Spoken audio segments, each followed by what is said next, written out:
Assalamualaikum warahmatullahi wabarakatuh.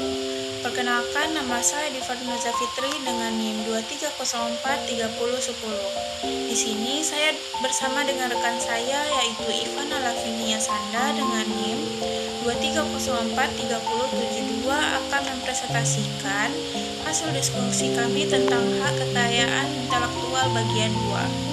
Pada kali ini kami akan membahas tentang hak cipta, bisnis online, dan kasus-kasus yang terjadi pada hak cipta.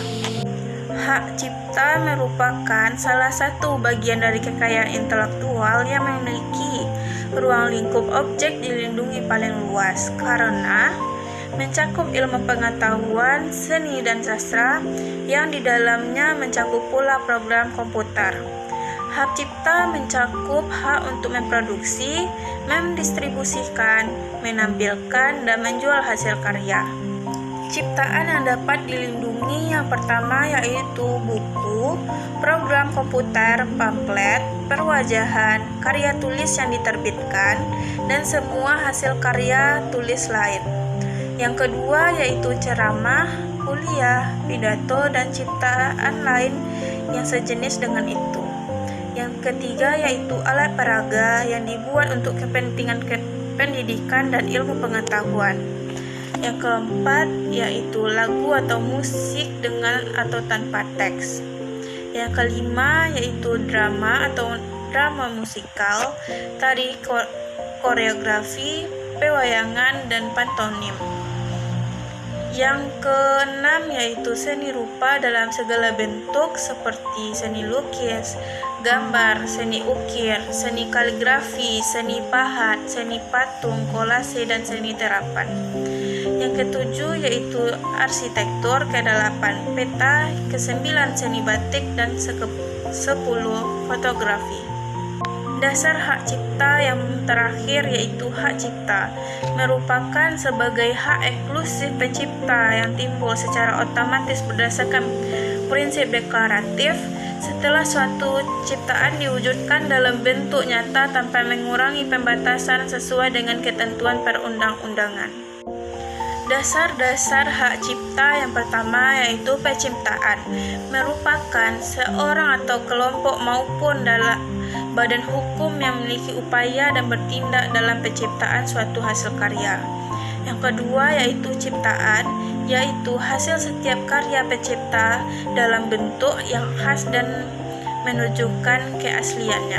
Undang-undang tentang hak cipta yang pertama yaitu Undang-Undang Nomor 28 Tahun 2014. Hak cipta adalah hak eksklusif pencipta yang timbul secara otomatis berdasarkan prinsip deklaratif setelah suatu ciptaan diwujudkan dalam bentuk nyata tanpa mengurangi pembatasan sesuai dengan ketentuan perundang-undangan. Yang kedua yaitu Undang-Undang Nomor 12 Tahun 1997, yaitu hak cipta adalah hak khusus bagi pencipta maupun penerima hak untuk mengumumkan atau memperbanyak ciptaannya maupun memberi izin untuk itu dengan tidak mengurangi pembatasan menurut peraturan perundang-undangan yang berlaku. Halo semuanya, perkenalkan saya Ivana Lavinia Sanda. Di sini saya akan melanjutkan membahas materi presentasi yang sebelumnya telah dibacakan oleh teman saya Diva Nurza Fitri. Yang pertama, saya akan membahas mengenai bisnis online. Apa sih bisnis online itu? Bisnis online adalah aktivitas jual beli yang dijalankan melalui media internet. Artinya seluruh aktivitas bisnis seperti jual beli, layanan konsumen, marketing, dan sebagainya dilakukan secara online. Pada zaman sekarang, banyak bermunculan produk palsu atau disebutkan juga dengan KW di platform e-commerce, dan itu merupakan sebuah pelanggaran hak kekayaan intelektual. Selanjutnya mengenai undang-undang yang mengatur bisnis online, yaitu Pasal 65 Undang-Undang Nomor 7 Tahun 2014 mengatur dasar perdagangan secara elektronik.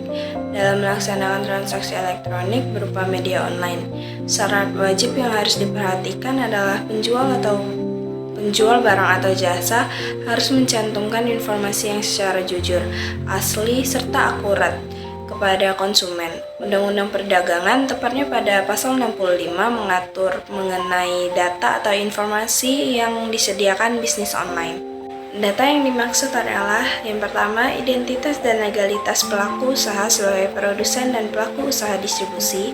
Yang kedua, persyaratan teknis barang yang ditawarkan. Yang ketiga, persyaratan teknis atau kualifikasi jasa yang ditawarkan. Yang keempat, harga dan cara pembayaran barang atau jasa. Dan yang kelima, cara penyerahan barang. Dan yang terakhir, saya akan membahas mengenai kasus. Yang pertama, kasus dari pelanggaran hak cipta lagu oleh Gen Halilintar.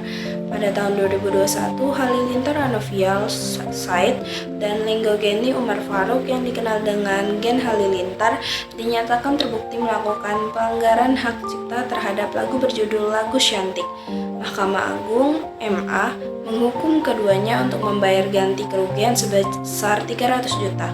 Gen Halilintar dinilai mengubah lirik lagu Syantik dan merekam, membuat video, serta mengunggahnya di akun YouTube Gen Halilintar tanpa izin dari PT Naga Suara Publiserindo yang menaungi para pencipta lagu Lagi Syantik.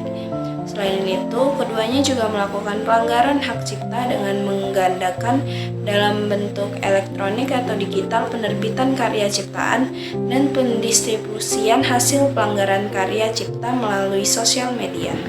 Selanjutnya, kasus dari PT Nirwana Arvindo Mahaputra dengan Hairo.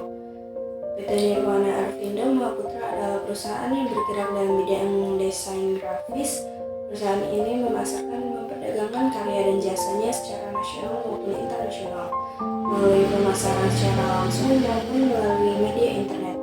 Pada tanggal 21 Januari 2008, PT Nirwana membuat dan mendaftarkan website perusahaan dan melakukan upload karya-karya desain grafisnya dalam website tersebut. Kemudian pada tanggal 13 Februari 2008, PT Nirwana mengetahui dari salah seorang pegawainya bahwa salah satu karya desain grafis mereka telah digunakan seseorang dalam webpage di website http://www.deviantart.com dan diakui sebagai ciptaan dari seorang berkebangsaan Thailand yang beridentitas Hairo. Karya desain grafis tersebut didapatkan dengan cara di-download dari website perusahaan PT Nirwana tanpa izin. Baiklah, sekian materi presentasi yang dapat kami sampaikan. Saya Farah Sanda NIM 2304307 dan teman saya Divan Nuriza Fitri NIM 2304310. Mohon maaf jika ada salah kata dan terima kasih telah mendengarkan materi presentasi yang kami sampaikan. Assalamualaikum warahmatullahi wabarakatuh.